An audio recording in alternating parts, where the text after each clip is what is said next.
Assalamualaikum warahmatullahi wabarakatuh. Perkenalkan, nama saya Ratu Nabila Aisyah dengan NIM 200521115 dari Program Studi Pendidikan Pancasila dan Kewarganegaraan. Di sini saya akan membuat video untuk tugas ujian tengah semester mata kuliah Ilmu Negara dengan dosen pengampu Bapak Dr. Handus Nurman SMSI. Di sini saya akan membuat video dengan materi ilmu negara dari pertemuan pertama sampai dengan pertemuan terakhir atau pertemuan 8. Di sini saya akan menjelaskan kembali atau meresum kembali materi-materi tersebut. Di dalam video ini saya akan menjelaskan yaitu ada 7 materi, yaitu yang pertama pengertian dan objek penyelidikan ilmu negara, yang kedua ada pertumbuhan dan faktor-faktor yang mempengaruhi ilmu negara, yang ketiga adalah hubungan ilmu negara dengan ilmu politik, hukum tata negara dan hukum administrasi negara. Yang keempat yaitu adalah teori-teori tentang sifat hakikat negara. Yang kelima ada unsur-unsur negara. Yang keenam adalah terjadinya negara dan pertumbuhan negara. Dan yang ketujuh adalah teori-teori pembenaran negara. Untuk pertemuan 2 saya akan menjelaskan pengertian dan objek pendidikan ilmu negara. Baiklah, di sini saya akan memulainya dengan pengertian atau penjelasan ilmu negara. Timbulnya ilmu negara dimulai saat berkorbarnya api revolusi sejak proklamasi 17 Agustus 1945. Dalam ilmu pengetahuan mengenai negara ini belum bisa dikatakan atau belum bisa dibentuk sebagai ilmu pengetahuan yang berkembang sendiri, sehingga masih sangat dipengaruhi oleh pengetahuan yang berasal dari Eropa yang biasanya bersumber dari Yunani. Timbulnya ilmu negara di Eropa Barat karena adanya keperluan-keperluan praktik, yaitu pada zaman Bismarck atau dalam pemerintahan Kaisar Wilhelm II di Jerman, yaitu ilmu pengetahuan yang mempelajari sendi-sendi pokok dan pengertian-pengertian pokok tentang negara. Pada waktu itu timbul suatu mazhab yang disebut aliran hukum publik Jerman yang khususnya menyelidiki sifat-sifat hukum publik. Tentang pengaruh mazhab ini terhadap perkembangan ilmu negara dikemukakan oleh Paul Laban dan Paul Graeber. Secara terminologi bahasa, ilmu negara ini terdiri dari 2 gabungan kata, yakni ilmu dan negara. Ilmu berarti suatu sistem pengetahuan, sedangkan pengertian negara ini dirumuskan dalam berbagai definisi. Salah satunya adalah negara yang didefinisikan oleh Aristoteles. Negara ini ialah persekutuan dari keluarga atau desa untuk mencapai kehidupan yang sebaik-baiknya. Dan salah satu ahli lagi yaitu Joy Bodin, negara ialah suatu persekutuan dari keluarga-keluarga dengan segala kepentingannya yang dipimpin oleh suatu kekuasaan yang berdaulat. Negara diambil dari istilah bahasa Belanda, yakni Staatsleer, yang diambil dari istilah bahasa Jerman, Staatslehre. Di dalam bahasa Inggris disebut dengan Theory of States atau The General Theory of States atau Political Theory, sedangkan dalam bahasa Prancis dinamakan Theorie des États. Timbulnya istilah ilmu negara ini sebagai akibat dari penyelidikan dari seorang sarjana dari Jerman yang bernama George Gelliners dalam bukunya yang berjudul Allgemeine Stadtlehre. Itulah sebabnya George Gellner dianggap sebagai bapak ilmu negara. Di Indonesia, istilah ilmu negara ini pertama kali digunakan di Universitas Gadjah Mada, Yogyakarta pada tahun 1946. Walaupun pada mulanya terdapat perbedaan pandangan mengenai penggunaan istilah ilmu negara, tetapi pada akhirnya disepakati penggunaannya. Ilmu negara merupakan ilmu yang menyelidiki pengertian pokok-pokok sendi-sendi dari negara dan hukum negara pada umumnya. Maksudnya adalah yakni menitik beratkan kepada satu pengetahuan, sedangkan maksud dari sendi adalah menitik beratkan kepada suatu asas atau kebenaran. Menurut Relo Cranber, ilmu negara adalah ilmu tentang negara di mana diadakan penyelidikan tentang sifat, hakikat, struktur, bentuk, asal mula, ciri-ciri, serta seluruh persoalan di sekitar negara.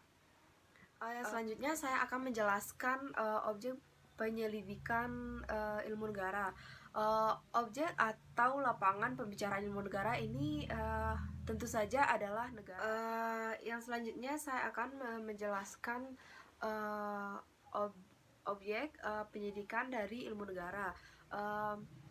Ilmu negara ini adalah ilmu yang menyelidiki atau membicarakan tentang negara atau sendi-sendi pokok tentang negara.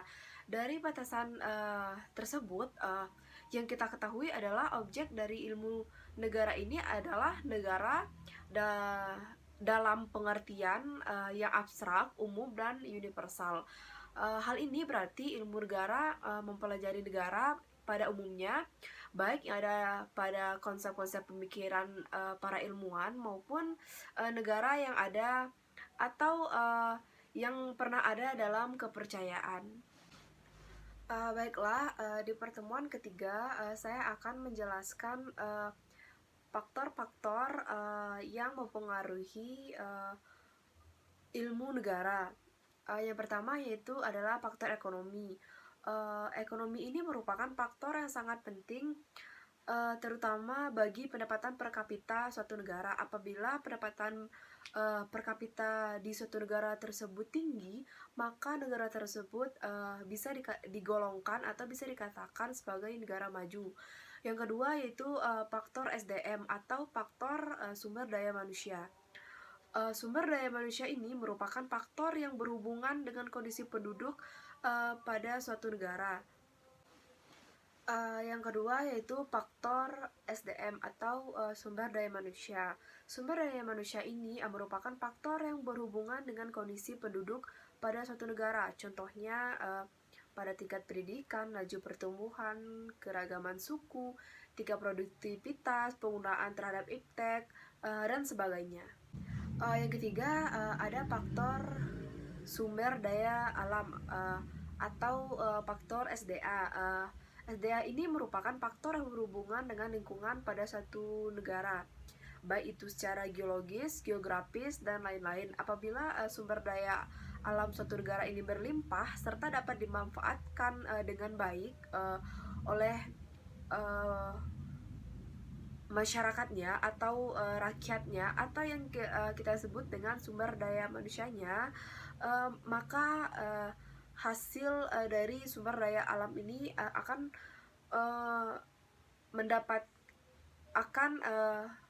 mendapatkan keuntungan bagi negara tersebut. Yang keempat ada faktor stabilitas politik. Stabilitas politik ini merupakan keadaan politik pada suatu negara, yang mana keadaan politik yang baik itu akan mempengaruhi keadaan ekonomi negara tersebut agar menjadi stabil. Oleh sebab itu, di negara-negara maka keadaan politiknya stabil serta keamanannya juga tetap terjaga. Yang kelima yaitu ada faktor keamanan. Faktor keamanan ini merupakan salah satu faktor yang menentukan suatu negara tersebut. Semakin tinggi tingkat keamanan suatu negara tersebut, maka juga akan meningkatkan stabilitas perekonomian sehingga masyarakat di suatu negara tersebut makmur Uh, yang terpenting dari faktor tersebut adalah faktor daya manusia atau faktor SDM. Apabila sumber daya manusia ini berkualitas, maka otomatis akan mudah untuk mengembangkan negaranya. Namun apabila sumber daya manusia ini kualitasnya tidak baik atau buruk, maka akan sulit untuk memajukan negaranya sekalipun mempunyai sumber daya alam yang berlimpah. Baiklah, di pertemuan keempat ini saya akan menjelaskan hubungan ilmu negara dengan ilmu politik, hukum tata negara, dan hukum administrasi negara. Yang pertama, saya akan menjelaskan hubungan ilmu negara dengan ilmu politik. Ilmu negara ini berkaitan dengan ilmu politik. Houting mengatakan bahwa hubungan antara ilmu negara dengan ilmu politik ini sangat erat, oleh karenanya dari kedua ilmu ini sama-sama mempunyai objek penyelidikan yang sama, yaitu negara. Hanya saja bedanya itu terletak pada metode yang dipergunakannya. Ilmu negara ini menggunakan atau mempergunakan metode yuridis, sedangkan ilmu politik ini mempergunakan metode sosiologis. Yang selanjutnya saya akan menjelaskan hubungan antara ilmu negara dengan hukum tata negara. Hukum tata negara ini yang pertama, dia itu mengkaji negara dalam pengertian yang konkret, artinya negara yang terikat pada tempat, waktu, dan keadaan. Dan ilmu negara ini dia mengkaji negara dalam pengertian yang umum, abstrak, tidak terikat pada tempat, waktu, dan keadaan. Maka ilmu negara ini dia memberikan dasar-dasar teoritis bagi hukum tata negara. Hukum tata negara ini merupakan penerapan di dalam kenyataan-kenyataan yang konkret dari bahan-bahan teoritis dari pengajian ilmu negara. Hukum tata negara merupakan ilmu yang bersifat praktis atau ilmu terapan yang bahan-bahannya atau diselidiki atau dikumpulkan dan disediakan oleh ilmu negara yang disebut dengan ilmu murni. Jadi dapat kita simpulkan bahwa hubungannya adalah jika ilmu negara ini adalah sebagai wadah untuk hukum tata negara. Dengan penjelasan lain, yakni ilmu negara ini dia mempelajari negara dalam pengertian abstrak, artinya tidak terikat waktu dan tempat. Lalu ilmu negara ini mempelajari konsep-konsep dan teori-teori yang mengenai negara serta hakikat negara.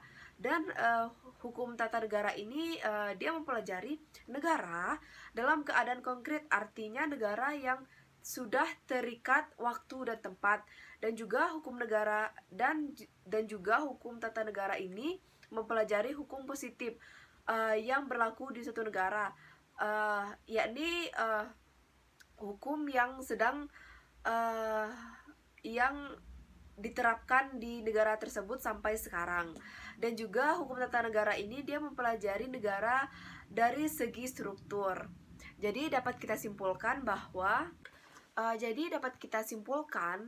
hubungan antara ilmu negara dan hukum tata negara adalah ilmu negara ini merupakan dasar atau penyelenggara praktik ketatanegaraan yang diatur dalam hukum tata negara. Lebih lanjut, dengan kata lain, ilmu negara ini dia mempelajari konsep atau teori tentang negara yang merupakan dasar dalam mempelajari hukum tata negara. Selanjutnya saya akan menjelaskan hubungan ilmu negara dan hukum administrasi negara. Ilmu negara ini menyelidiki pengertian-pengertian pokok dan sendi-sendi pokok negara yang dapat memberikan dasar-dasar teoritis yang bersifat umum bagi hukum administrasi negara agar kita dapat memahaminya dengan baik uh, dan secara dalam hukum administrasi negara sudah sepatutnya kita ini menguasai atau mengetahui pengertian-pengertian dari sendi-sendi pokok negara yang diselidiki oleh ilmu negara. Dan untuk materi pertemuan kelima, saya akan menjelaskan tentang teori-teori sifat hakikat negara.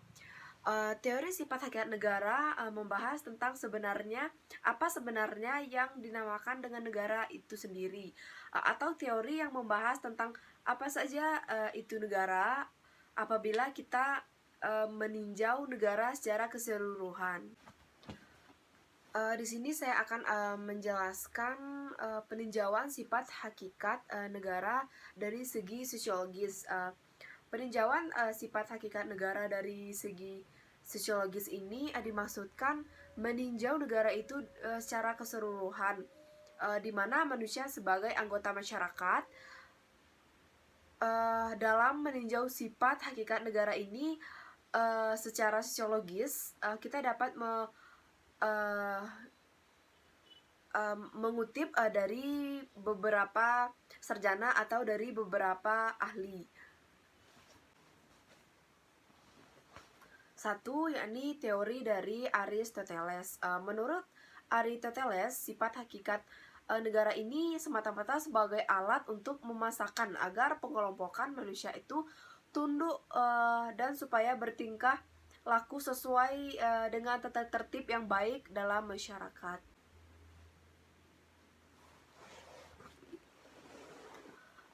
Yang kedua, yakni teori dari McDougall.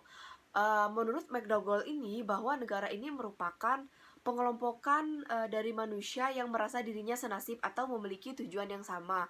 Dalam hal ini, McDougall membahas tentang pengelompokan manusia di atas dasar 4 macam, yaitu pengelompokan manusia secara alamiah, pengelompokan manusia yang sengaja dibuat, dan pengelompokan manusia sebagai campuran antara A dan B, misalnya seperti pengelompokan kasta, dan yang terakhir ini pengelompokan manusia secara geologis.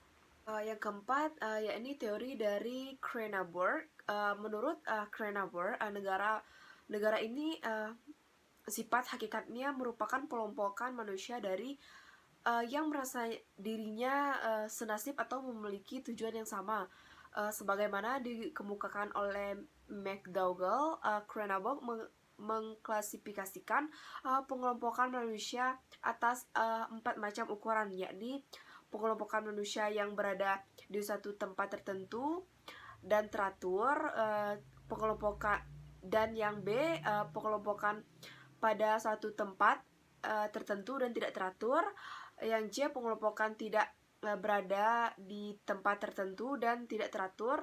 Dan yang D, yaitu pengelompokan tidak pada satu tempat dan tidak teratur. Yang keempat, ini ada teori dari Oppenheimer dan Glom-Plowitz. Menurut kedua ahli ini, sifat hakikat negara itu adalah suatu organisasi untuk menaklukkan kelompok yang satu terhadap kelompok yang lain, atau suatu organisasi yang mencaplok wilayah yang satu oleh wilayah yang lainnya. Yang kelima, yakni ada teori dari Duquesne.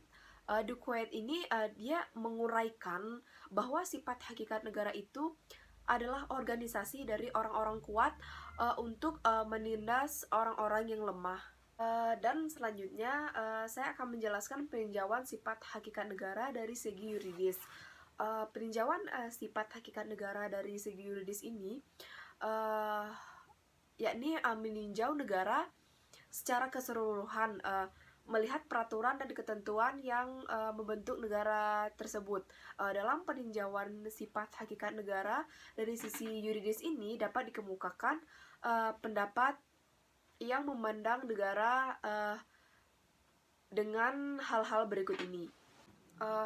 Yang pertama yakni negara sebagai objek hukum. Negara sebagai objek hukum dimaksudkan bahwa negara sebagai subjek hukum dari para penguasa untuk bertindak. Teori ini memandang negara sebagai suatu alat yang digunakan manusia untuk mencapai tujuannya. Yang kedua yakni negara sebagai subjek hukum. Negara sebagai subjek hukum dimaksudkan oleh para sarjana bahwa negara sebagai pembentuk hukum atau undang-undang apabila dipandang negara sebagai organisasi kekuasaan yang memiliki kewenangan untuk memenuhi keinginannya. Maka hal ini dapat kita anggap sebagai person dari hukum atau rich person atau juga sebagai badan hukum. Misalnya Legoman merumuskan sebagai organisasi dari jabatan-jabatan. Dan yang ketiga, negara sebagai penghalus hukum. Negara dipandang sebagai penghalus hukum dimaksudkan oleh para sarjana bahwa negara ini merupakan penjelmaan dari hasil perjanjian orang-orang. Baiklah, selanjutnya saya akan menjelaskan materi dari pertemuan ke-6 yakni unsur-unsur dari negara. Seperti yang kita ketahui, unsur-unsur dari suatu negara yang pertama adalah rakyat. Rakyat ini adalah semua orang yang mendiami wilayah suatu negara. Rakyat ini adalah unsur yang paling terpenting di dalam suatu negara, karena rakyat ini yang mendirikan dan membentuk suatu negara. Rakyat ini terdiri atas penduduk dan bukan penduduk. Penduduk adalah semua orang yang tinggal dan menetap dalam waktu yang lama di suatu negara. Mereka lahir secara turun-temurun dan besar di suatu negara. Sementara yang bukan penduduk ini adalah orang yang tinggal sementara di suatu negara tersebut. Misalnya pendatang atau turis mancanegara yang berkunjung ke Indonesia. Penduduk dapat dibedakan menjadi warga negara dan warga negara asing. Warga negara adalah semua orang yang menuntut undang-undang diakui sebagai warga negara. Sebaliknya, warga negara asing adalah orang yang mendapatkan izin tinggal di suatu negara, bukan sebagai duta besar, konsul, dan konsuler. Yang selanjutnya, yang kedua, yakni adalah wilayah. Wilayah merupakan tempat tinggal rakyat di suatu negara yang merupakan tempat menyelenggarakan pemerintahan yang sah. Wilayah suatu negara terdiri atas batasan daratan, lautan, dan udara. Wilayah suatu negara berbatasan dengan negara lainnya. Batasan-batasan wilayah negara dapat berupa bentang alam, contohnya sungai, danau, pegunungan, lembah, laut, atau menggunakan batas buatan seperti pagar tembok, pagar kawat berduri, atau patok, dan bisa juga menggunakan batas menurut ilmu, pasti berdasarkan garis lintang dan garis bujur. Yang ketiga yakni adalah pemerintahan yang sah. Pemerintahan yang sah dan berdaulat adalah pemerintahan yang dibentuk oleh rakyat dan mempunyai kekuasaan tertinggi. Pemerintahan yang sah juga dihormati dan ditaati oleh seluruh rakyat serta pemerintahan negara lainnya. Yang keempat yakni pengakuan dari negara lain. Negara yang baru merdeka memerlukan yang keempat yakni pengakuan dari negara lain. Negara yang baru merdeka memerlukan pengakuan dari negara lain yang menyangkut keberadaan satu negara. Apabila negara merdeka tidak diakui oleh negara lain, maka negara tersebut tidak bisa atau sulit untuk menjalin hubungan dengan negara lain. Pengakuan dari negara yang lain terdiri dari dua sifat, yakni de facto dan de jure. Pengakuan de facto artinya pengakuan tentang kenyataan adanya suatu negara yang merdeka. Pengakuan seperti ini belum bersifat resmi, sedangkan pengakuan de jure artinya pengakuan secara resmi berdasarkan hukum yang telah tertera. Dan selanjutnya adalah materi pertemuan ketujuh. Di sini saya akan menjelaskan uh, terjadinya negara dan pertumbuhan negara. Yang pertama adalah teori terjadinya negara. Saya akan menjelaskan beberapa teori tentang terjadinya negara. Yang pertama yakni adalah teori kenyataan. Teori ini timbulnya suatu negara merupakan soal kenyataan apabila pada suatu ketika unsur-unsur negara, wilayah, rakyat, pemerintah yang berdaulat terpenuhi, maka saat itu pula negara itu menjadi suatu kenyataan. Yang kedua ada teori ketuhanan. Timbulnya negara itu adalah atas kehendak Tuhan. Segala sesuatu tidak dapat terjadi tanpa kehendaknya. Frederick Julius menyatakan bahwa negara tumbuh secara berangsur-angsur melalui proses evolusi, mulai dari keluarga, menjadi bangsa, dan kemudian menjadi negara. Yang ketiga ada teori perjanjian masyarakat. Teori ini disusun berdasarkan anggapan bahwa sebelum adanya negara, manusia hidup sendiri-sendiri, berpindah-pindah tempat. Pada waktu itu belum ada masyarakat dan peraturan yang mengatur, sehingga kekacauan mudah terjadi dimanapun dan kapanpun. Tanpa peraturan, kehidupan manusia tidak berbeda dengan cara hidup binatang buas, sebagaimana dilukiskan oleh Thomas Hobbes, John Locke, dan J.J. Rousseau dengan karakteristik perjanjian negara yang berbeda dan makin menunjukkan peningkatan peradaban manusia dalam bernegara. Dan yang keempat ada teori kekuasaan. Teori kekuasaan menyatakan bahwa negara terbentuk berdasarkan kekuasaan. Orang kuatlah yang pertama-tama mendirikan negara karena dengan kekuatannya itu ia berkuasa memaksakan kehendak terhadap orang lain, sehingga ada perumpamaan bahwa raja yang pertama adalah prajurit yang berhasil. Dan yang kelima ada teori hukum alam. Para penganut teori hukum alam ini menganggap bahwa hukum yang berlaku abadi dan universal atau yang tidak berubah, berlaku di setiap waktu dan tempat,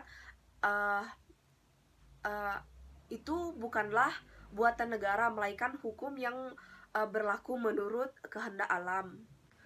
Yang kelima ada teori hukum murni. Menurut Han Kelsen, negara adalah suatu kesatuan tata hukum yang bersifat memaksa. Setiap orang harus taat dan tunduk. Kehendak negara adalah kehendak hukum. Negara identik dengan hukum.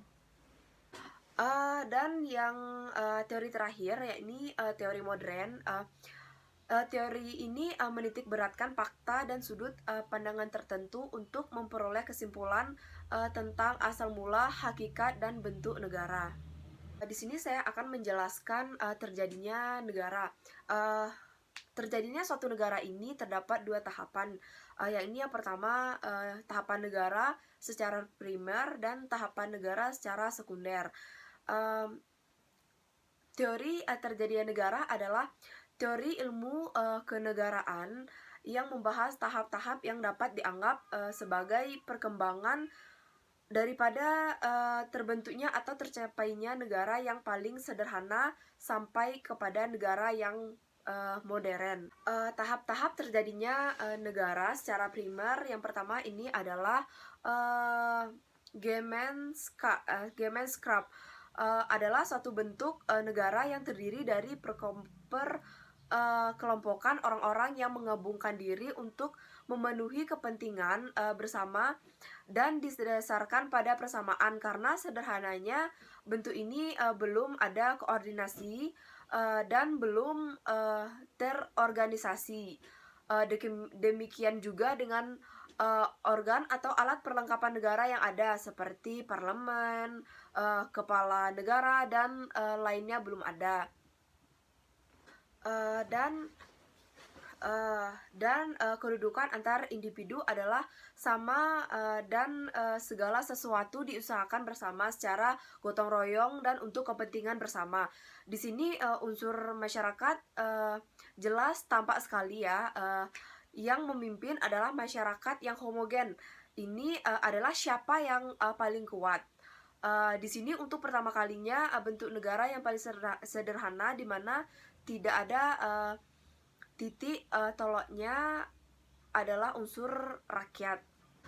Yang kedua atau tahap 2 adalah tahap, ini adalah, lebih baik, daripada bentuk negara yang paling sederhana yang mulai berkembang.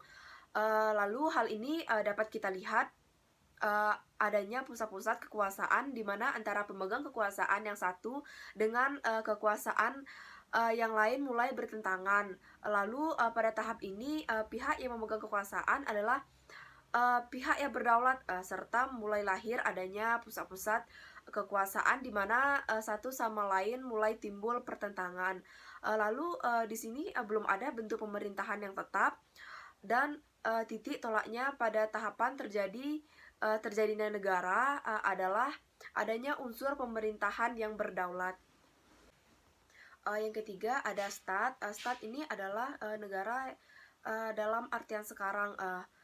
Di sini, pada tahapan stat ini unsur rakyat dan pemerintahan sudah tidak bersaing lagi, tidak bertentangan lagi, karena di sini sudah mulai ada kejelasan batas-batas dari daerah yang sudah ditentukan. Negara, bukan atas kehendak rakyat, tetapi, dipaksakan.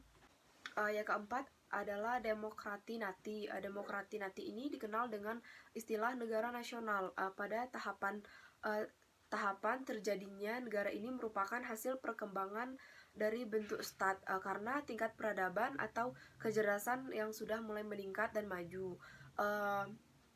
Perkembangan, negara yang demikian itu, juga sering disebut dengan, sebagai perkembangan negara secara prima, dan perkembangan pada tahapan ini hanya, sampai pada bentuk demokratif nati. Lalu selanjutnya adalah tahapan terjadinya negara secara sekunder.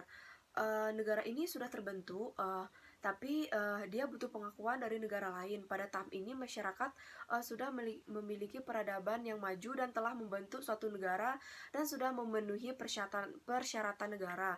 Jadi, tugas masyarakat, bernegara tidak hanya sampai membentuk negara saja, tetapi juga harus, mendapatkan pengakuan dari negara lain. Adapun pengakuan tersebut, adalah de facto dan de jure, dan, maka baru bisa disebut dengan negara.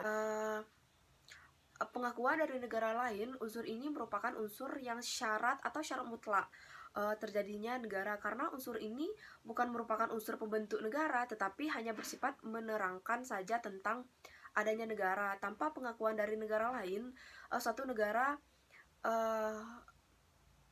dapat berdiri. Misalnya Amerika Serikat, dia memproklamasikan kemerdekaan pada tahun 1776, walaupun Inggris baru mengakui pada tahun, 1873. Indonesia memproklamasikan kemerdekaan pada tahun 1945. Belanda baru mengumumkan pengakuan pada tahun 1940.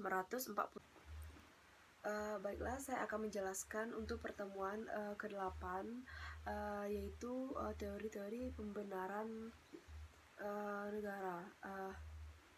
Teori pembenaran hukum negara.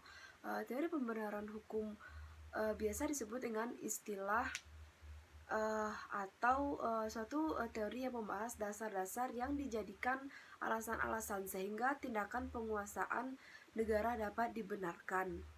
Di sini ada 4 macam teori. Yang pertama yaitu, pembenaran negara dari sudut ketuhanan. Teori ini beranggapan, tindakan penguasa atau negara selalu benar, sebab negara diciptakan oleh Tuhan, ada yang langsung dan tidak langsung. Lalu negara secara langsung adalah di mana penguasa, wahyunya dari Tuhan. Lalu, negara secara tidak langsung adalah di mana penguasa berkuasa mendapatkan kodrat Tuhan. Menurut Agustinus ada dua macam negara. Yang pertama yaitu negara yang dipimpin oleh Tuhan, dan yang kedua adalah negara duniawi, merupakan negara buatan setan karena hanya mengejar kekuasaan dunia saja. Yang kedua ada pembenaran negara dari sudut kekuatan. Menurut teori ini, siapa yang berkemampuan maka akan mendapatkan kekuasaan, memegang tampuk kekuasaan atau pemerintahan. Kekuasaan yang meliputi jasmani, rohani, dan politik. Menurut Leon Dugut, yang memaksakan kehendak pada orang lain maka ialah yang paling kuat, baik kekuasaan dari segi fisik, uh, inteligensi, ekonomi, dan agama. Menurut Franz Oppenheimer, bahwa negara merupakan susunan masyarakat di mana golongan yang menang memaksakan kehendak pada golongan yang ditaklukkan dengan maksud mengatur kekuasaan dan melindungi ancaman dari pihak lain. Dan yang ketiga ada pembenaran negara dari sudut hukum. Teori ini dibagi menjadi 3 bagian. Yang pertama yaitu hukum kekeluargaan, yang diangkat sebagai kepala keluarga adalah yang paling kuat, berjasa, bijaksana. Yang kedua ada hukum kebendaan. Hukum kebendaan ialah hak milik. Raja memiliki hak terhadap daerahnya, rakyat tunduk padanya. Yang C ada hukum perjanjian. Di sini ada perjanjian masyarakat. Menurut Thomas Hobbes, manusia hidup dalam kekuatan karena takut diserang manusia lainnya yang tidak lebih kuat keadaan jasmaninya, sehingga diadakan perjanjian masyarakat. Dalam perjanjian ini hanya rakyat dan rakyat saja. Lalu menurut John Locke, raja berkuasa dapat melindungi hak-hak rakyatnya. Apabila raja sewenang-wenangnya, maka rakyat dapat meminta pertanggungjawaban dalam perjanjian ini antara raja dan rakyatnya. Dan menurut Jean-Jacques Rousseau, menurutnya kedaulatan rakyat dan kekuatan tidaklah pernah diserahkan pada raja-raja yang hanya sebagai mandataris. Dalam perjanjian ini menyerahkan kekuasaan antara rakyat dengan raja. Dan teori-teori lain menyebutkan yang pertama yaitu ada teori etis atau teori etika. Menurut teori ini, negara itu ada karena suatu keharusan manusia. Yang kedua ada teori absolut atau absolut dari Hegel. Manusia tujuannya untuk kembali pada cita-cita absolut, dan penjelmaan cita-cita absolut manusia itu adalah negara. Negara dibenarkan karena dicita-citakan oleh manusia itu sendiri. Yang ketiga adalah teori psikologis. Alasan pembenaran negara adalah berdasarkan unsur-unsur psikologis manusia, misalnya dikarenakan rasa takut, sayang, dan lain-lainnya. Adapun teori-teori kuno, dan yang pertama teori kuno tersebut adalah teori teokrasi. Teori ini adalah ilmu pengetahuan atau ilmu negara terbilang baru, tapi dilihat secara hakikatnya ilmu negara sudah ada sejak lama, yaitu manusia mengenal kehidupan berkelompok. Dasar teori teokrasi adalah bahwa semua kekuasaan didasarkan atas kehendak dewa-dewa, meskipun kekuasaan itu tidak dimengerti atau dipahami, tetapi harus dipatuhi. Jadi dari penjelasan saya yang panjang tadi, dari pertemuan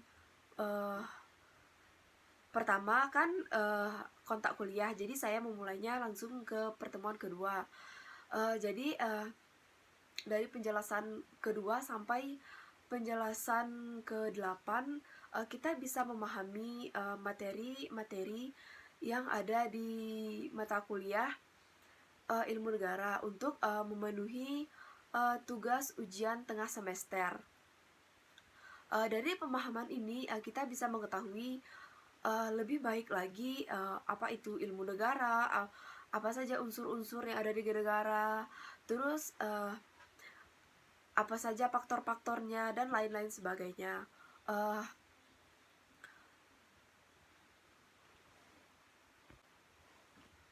untuk itu semoga penjelasan dari saya bisa bermanfaat serta jika ada kesalahan dalam pengucapan ataupun dalam penyampaian yang tidak sesuai atau belum lengkap, saya mohon maaf.